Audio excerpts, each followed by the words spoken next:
So, hello, welcome.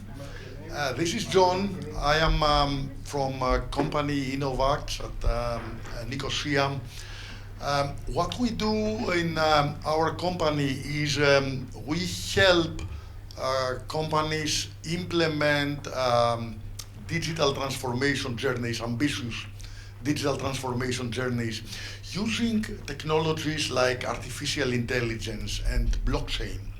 We participate in a European project. It's called FAME, and these days we are in Limassol with other colleagues from different European countries, Christoph, Sayam,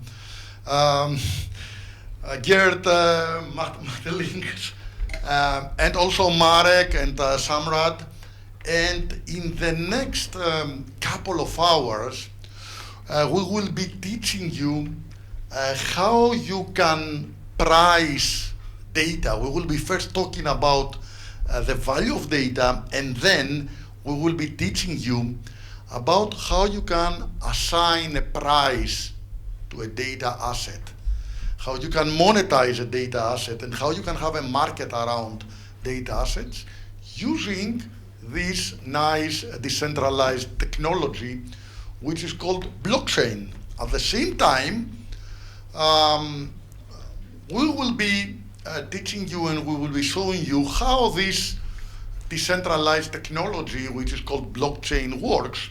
What is this magic behind all these cryptos, right? Cryptocurrencies like Bitcoin, Ethereum, and all these things that have been at the very top of the financial and technological agendas during the last months. And they are, because I see a lot of young people in the audience, they are really very popular among the younger millennials and the Gen Z. So I will starting by giving an introduction to what we will be teaching today, and then my colleagues will take the floor, introduce themselves and their companies properly, and go through thematic topics. So basically, I want to talk about data. I want to tell you why data and why paying for data today is very important. And then give you a little bit of teaser, a little bit of motivation, why it makes sense to do this monetization in market terms, and why it makes sense to do it with blockchain, so that you hear more details later. So this is like the agenda today, right? So I'll be now talking a little bit about data and data monetization, and then my colleagues will first talk to you about data monetization in blockchain. You will hear some more academic stuff. How do I assign a price to some data? So if I have a photo, if I have a data set, if I have an artificial intelligence model, how can I say that this piece of data costs $100, right? Or €100? What options I have in order to have a real price? And we will end up with some hands-on, some more practical parts by my colleague, Dr. Touloupros, who is actually Cypriot, right? He's from Cyprus. So let's talk about data. I'm going to say something that it could blow your mind. During the last 2 years, the amount of digital data generated, so like 2022 to 2024, the amount of digital data generated was more than double of the data generated from 2022 back to the beginning of humankind. It's going to blow your mind, right? In just 2 years, right? If you get a little bit of larger period, like 3 or 4 years, then we have 90% of the data that exists in this world generated, during these last few years, after the COVID time. Why? You can understand. more people on the planet, social media, Instagram, TikTok, Facebook, devices. You drive a car, I'm an old guy. I used to have a car without any data, without any sensors. Today you drive a Tesla, there are hundreds of sensors on that car, and these sensors collect a lot of data. So data never sleeps. And when you have data, you can build powerful artificial intelligence, right? November 2022, the ChatGPT moment, right? ChatGPT was released. I hope everybody's using here generative AI. If you are not, you are missing out. Talk to me in the break to help you start it about this. This would be the last day in your life that you are not using artificial intelligence. And what happened with ChatGPT? It became the application with the fastest growing user base.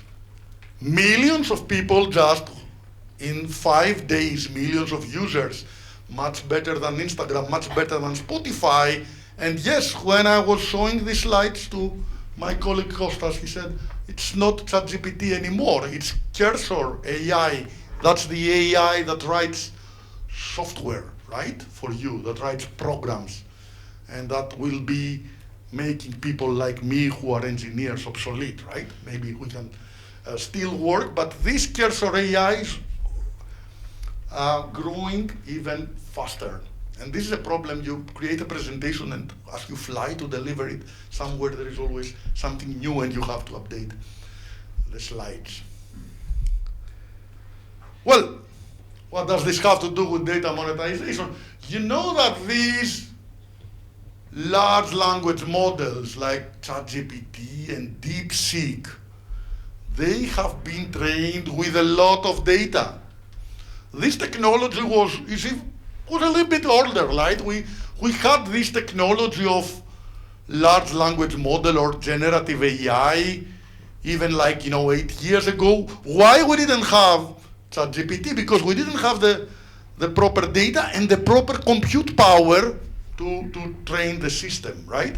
So how can ChatGPT or Perplexity or DeepSeek know so many things? No, well, they don't know, but they generate and they can trick you that they know everything, right? Because they are trained with a lot of data. With the first versions of ChatGPT, half of the information we have on the internet, right?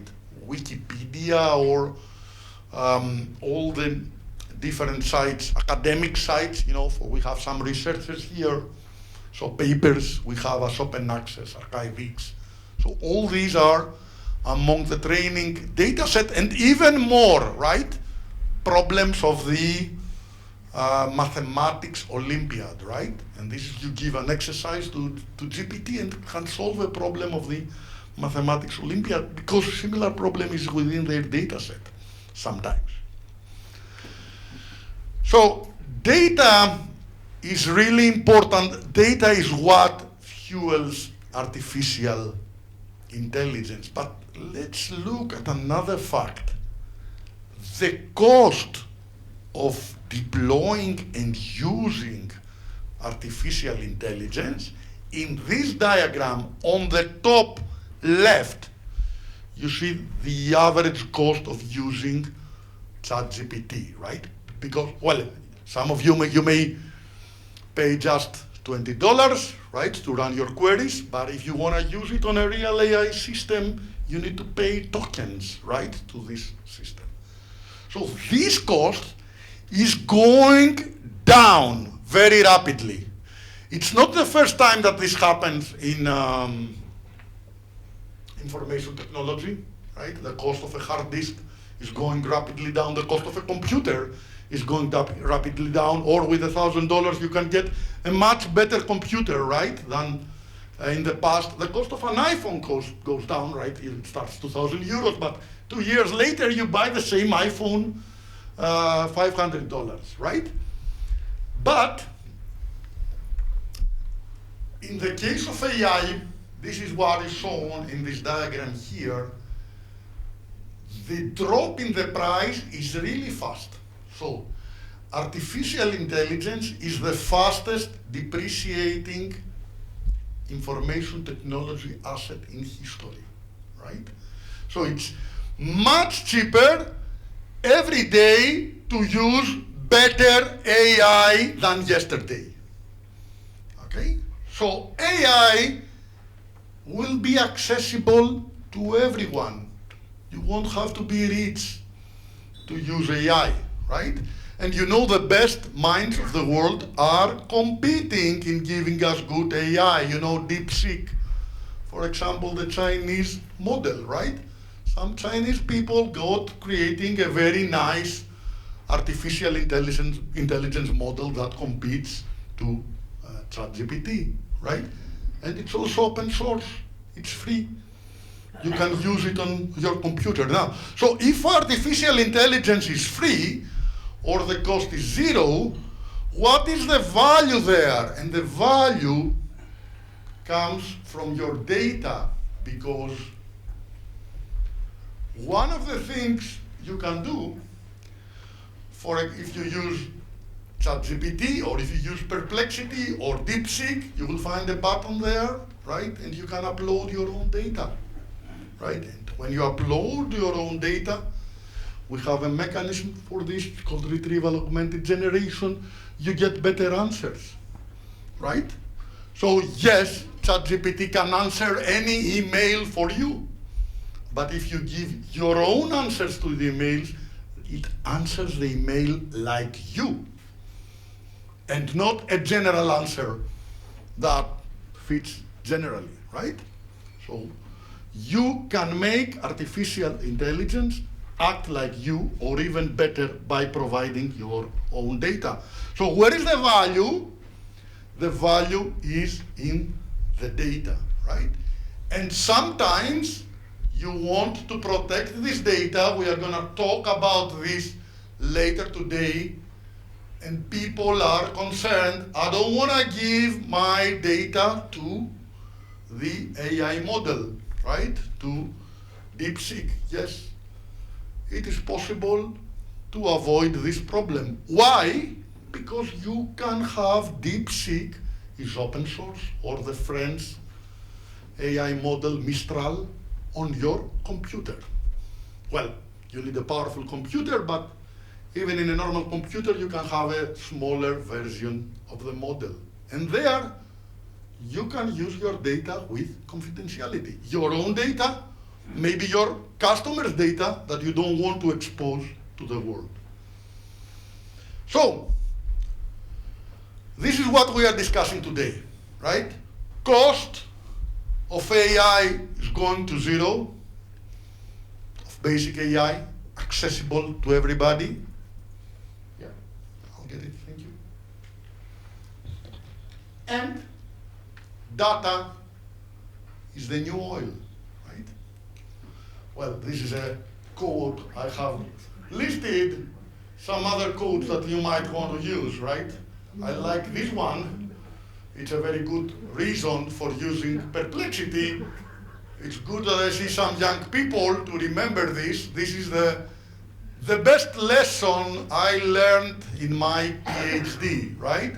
Without data, you are just another person with an opinion, right?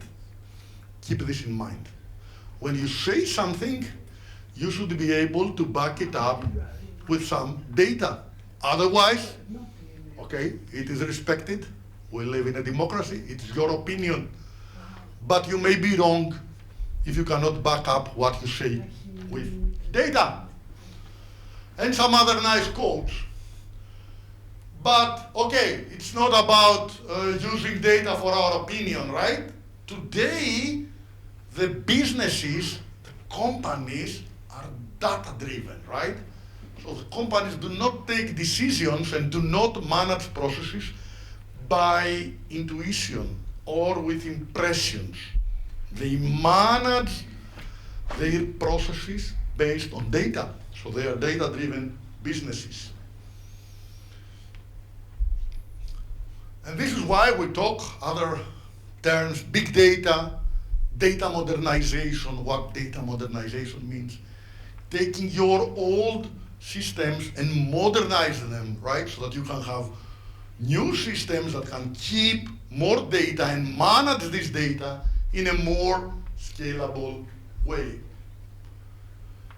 And in the end, if I have good data, and if I have good information, data here can have different forms. As you imagine, it is very important and very essential to be able to monetize this data, to make money out of this data. And this is what we will teach you today. What are the different ways, right? Well, the easiest thing is if I have a data, if I have a report, right? If I have a market report, if I have a nice analysis, if I have a financial data set, if I have an AI model, to go and sell this to you. That's the easiest thing, right? But it's not the only way.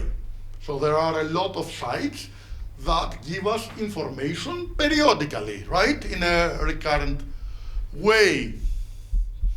Or we can monetize data by running analysis on it, so different types.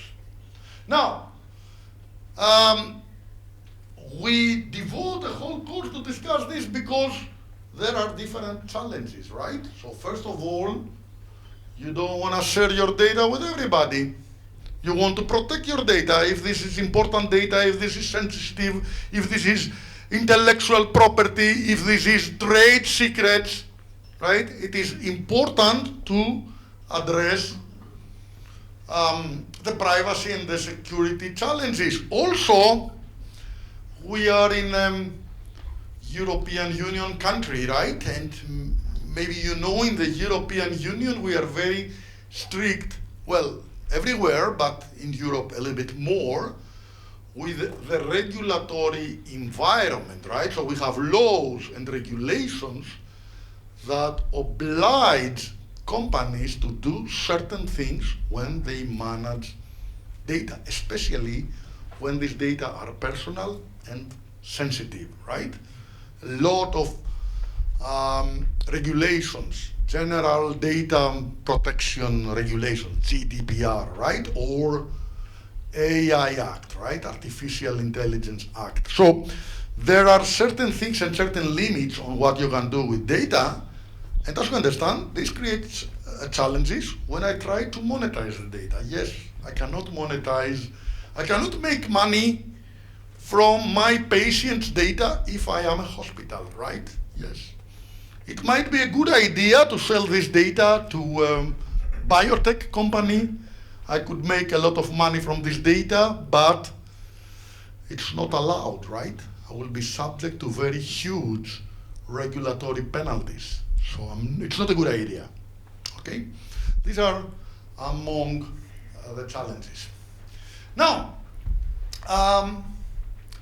what we are building in this project and what my colleague will be talking about is a data marketplace, right?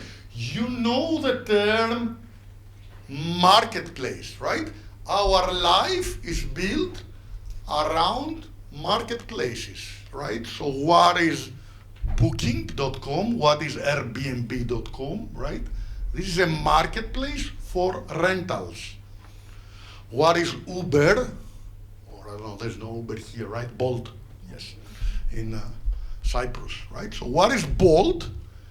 Is a marketplace for taxis, right? I can go and I can pay, I can rent a taxi, right? I can pay for a taxi service through this marketplace.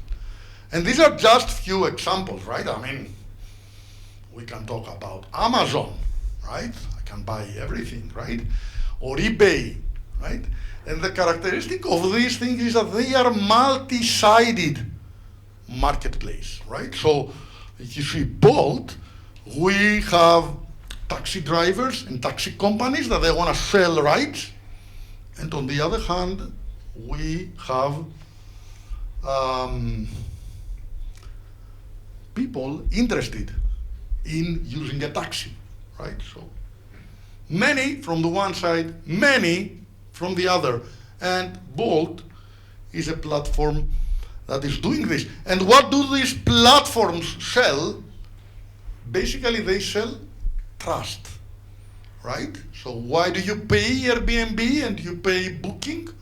They don't give you any hotel, right? The hotel is here, Med Beach, right? Why do you pay this crazy fee to Booking.com? Because you know that if you go to Venezuela in a hotel or an Airbnb, right? The description you see there, it's a clean home, right, with all the equipment, and I found a welcome dream and welcome drink and biscuits is there, right? This is what Airbnb is selling to you. So what is a data marketplace? I think I did already an introduction, right? Is a place, and this is what we will be building, where you can buy and sell data or data assets. So it's multi-sided and is somebody that is doing this in a trusted way. Are there marketplaces? Yes, of course, right? AWS Data Exchange, Snowflake, you can go there, you can buy data, or you can go to Bloomberg and buy financial data, right? If you are interested in finance, no problem with this, right? And they give you some services. First of all, usually what you find there is good quality, right? Is cleaned, and there is usually a price. Now,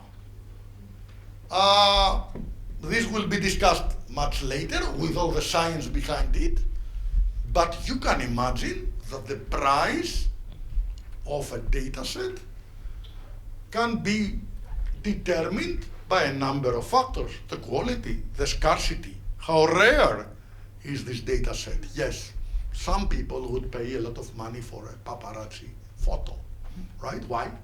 Because it's scarce, right? It's not easy to find this data.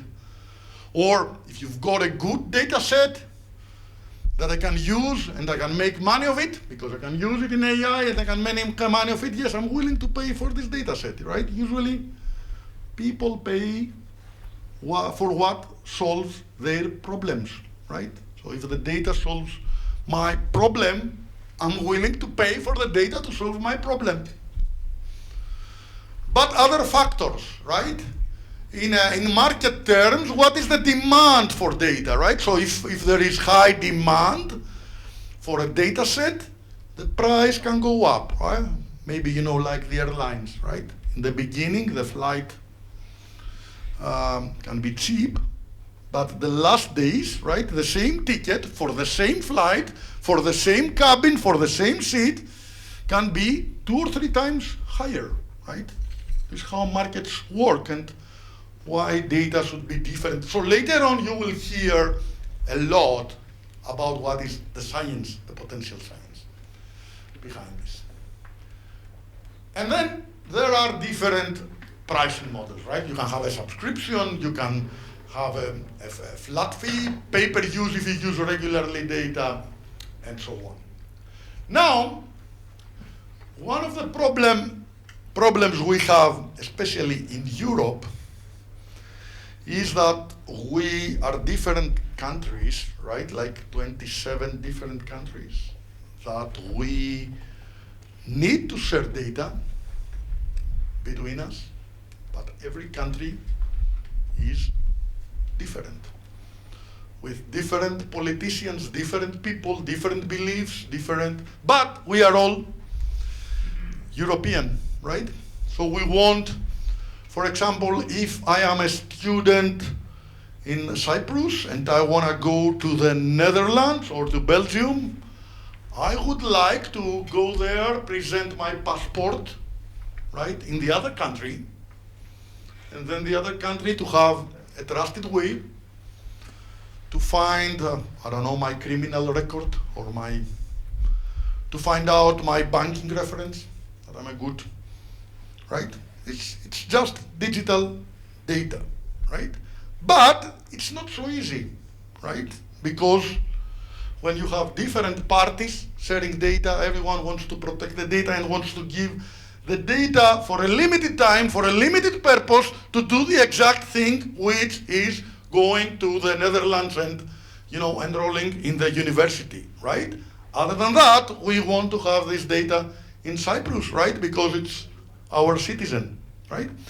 Now, for use cases like this, and because this expands a lot in all the industry, the industrial ecosystems, and so on, in Europe we have invented the term and the concept of a data space, right? So a data space is like a decentralized, distributed database where different organizations can share data for a purpose and in a trusted way. So later today you will hear a little bit about data spaces, and they solve different problems, right? For example, the problem of integration and interoperability, right? When the data from the criminal records of Cyprus arrive to the Netherlands, right? Maybe the formats are different, the syntax are different, the systems are different, right? But me as a citizen, I shouldn't care, right? This should be solved as a problem, and the data space solves this problem. Now, where does the blockchain comes in? Now, in a world that, as you understand, that we don't want to just get data and put them on a central place, right? Because if you do this, things are easy. Maybe all of you use Google, right? Every day, or you use Facebook Meta. So if you give your data to Meta, Facebook, Instagram, and you don't really care, or you care a little bit, but you get value, because you connect with friends, you share nice photos and so on. Things are easy, right? So things are easy. So Google can federate data from many different sites. I don't know, Gmail or YouTube or whatever is Google. It's very easy to move from one system to another, right? But when the companies are different, when the organizations are different, when the countries are different, you cannot have just a centralized solution, right? You need a decentralized solution. This is where blockchain comes in. Blockchain technology, okay, it makes us rich if we bought Bitcoin, 15 years ago, yes. But apart from this, it's a very nice technology for creating decentralized ecosystems, right? So with blockchain, I can have, in principle, a Facebook where the data do not belong and are not shared with Facebook. I can have a taxi booking service without Bolt or Uber, right? I can have a booking.com service without Booking, because everything can be decentralized. Now, if you want to share data across different organizations, this can become a very powerful tool, especially if you want things like security and transparency. Remember, blockchain is a very secure infrastructure, right? Bitcoin is a payment system without a bank, but it's still very secure. Why? Because the security of the bank and the trust of the bank is offered by mathematics and algorithms, right? And cryptography. Okay? So you can use this to have security. And another thing is that you can have cryptography, digital signatures, access control, all of the inherent features of the blockchain. They will be presented later, right? And if you have this, you can have a decentralized ecosystem. But also you can have transparency, right? Transparency means that if I have a blockchain, especially a public blockchain like Bitcoin, I can scrutinize and I can see the transactions, right? You can go to the Bitcoin Explorer, right, and see all the Bitcoin transactions, right? So in a blockchain, I have transparency. Why this is important? Because if I am sharing my criminal record from Cyprus, sorry, I'm using the same example, right? It was a random example, right? If I want to share my data from the criminal records of Cyprus to the Netherlands, I want to be transparent and to be easy to track that I did this only once for this specific purpose, right? So I want this transparency. And this can be also a foundation for monetizing data. So this is why we will be talking later about blockchain. I don't want to fall out of time, but just to share some other merits of blockchain, like accurate valuation of data assets. It helps on this. Running a market and dynamics, elimination of intermediaries. I already talked about this in the marketplace. Fractional ownership. We may discuss this a little bit later on in the context of non-fungible tokens, NFTs, right? Which make it possible, if you have an asset, to have only a fraction of the asset, right?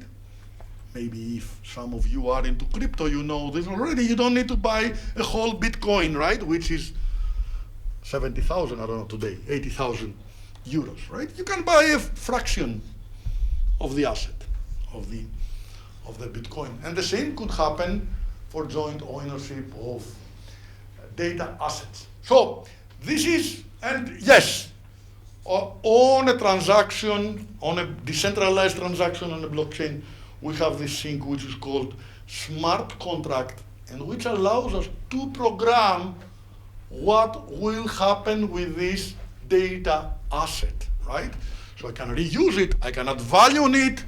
What if I take it and add value on it? What if I use it multiple times? I can program this so that it is not just flat, right? But it has a logic. This is done through special programs which are called smart contracts, and you will hear later a lot about this from my colleagues. So in conclusion, and apologize for these small letters. And before giving the floor to my colleagues, right? Data is one of the most valuable assets we have in today's world.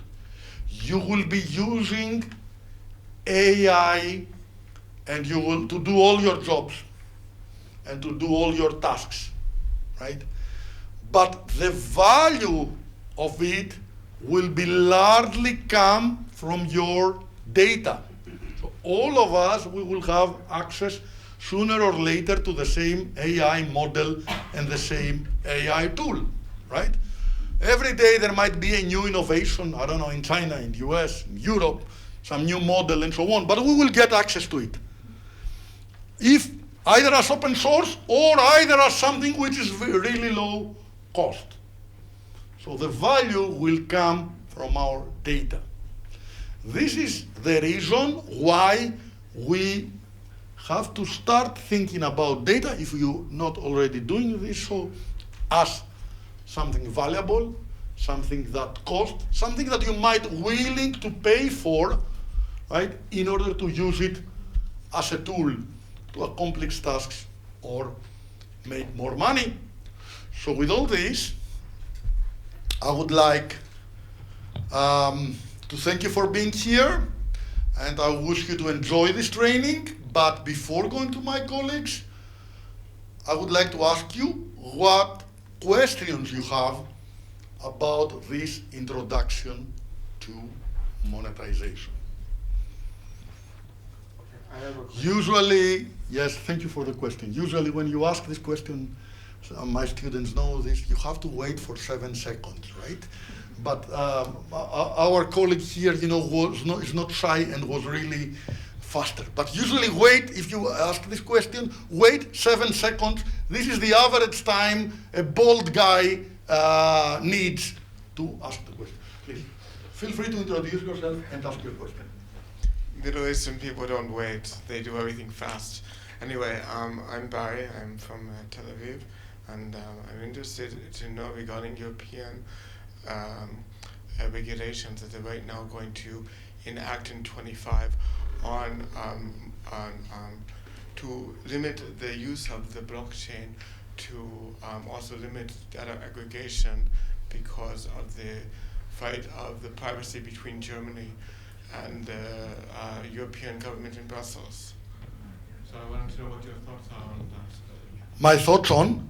On that. Your thoughts on that?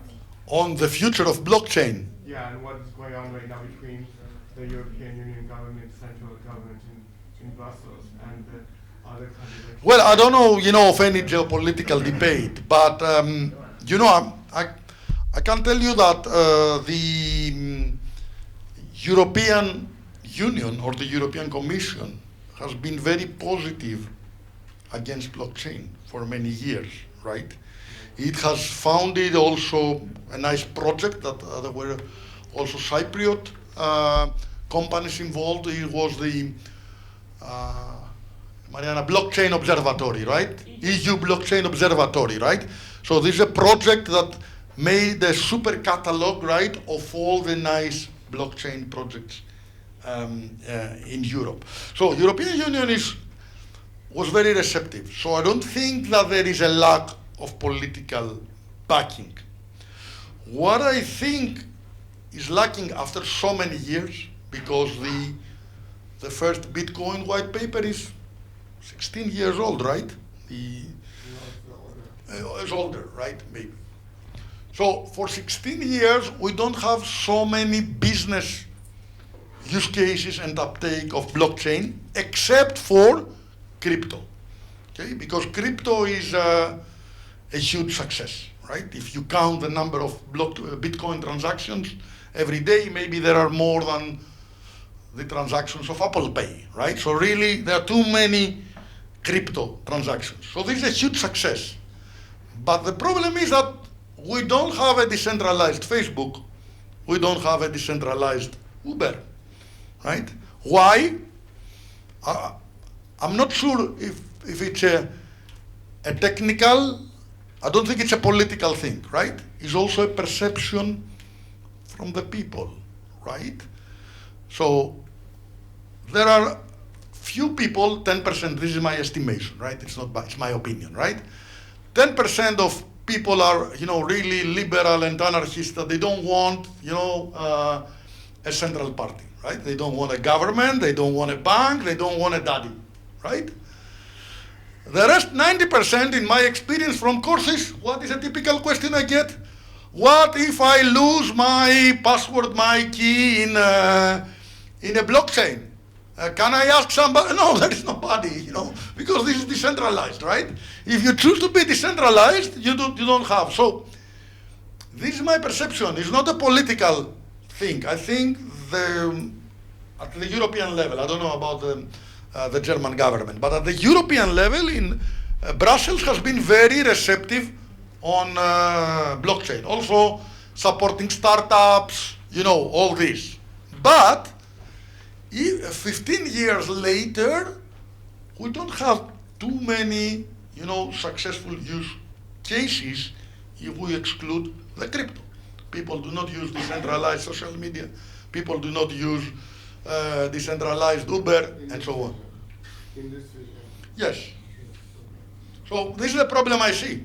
I don't see, maybe there are political differences. Okay, over the years there have been things like this, right? Because it's a decentralized thing. So some concepts are already digital euro. For example, digital euro, we are expecting the digital currency, which is inspired a lot by the cryptocurrencies, right? But we don't have so many business use cases, right? Successful businesses that solve problems, and people willing to pay these companies to solve their problems in a decentralized way. What I see is people using Facebook. Don't you know that you give all your data to Facebook? We know. I don't think that people are stupid, right? I think that people know that when they are uploading the photos of themselves, of their kids, of their posts, they are giving personal data to Meta, right, to an American company. But they think, okay, I may have some risk, but I'm getting some nice value. I connect with friends and family. I share the news. So in this balance, I say, yes, I will be a user of Instagram. Other question? Another bold lady, thank you. Feel free to introduce yourself, right? And your question. Hello, I'm Margela Caso, and can I ask a question? Okay. So, based on the improvement of AI and the dropping price of AI, when we will be able to use AI without any limitations, and so and yeah.